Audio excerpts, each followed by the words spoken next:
Every attorney has cases that just stick with them.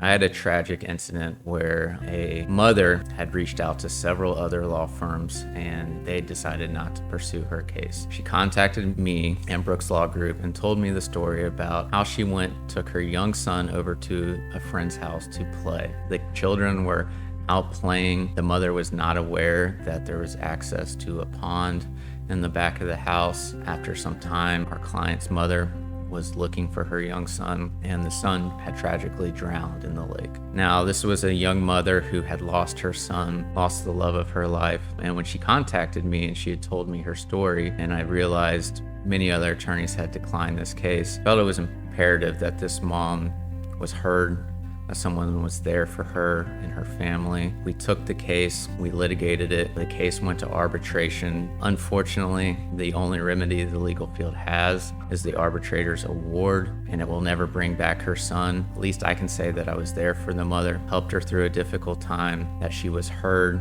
and there was some justice brought for her deceased son.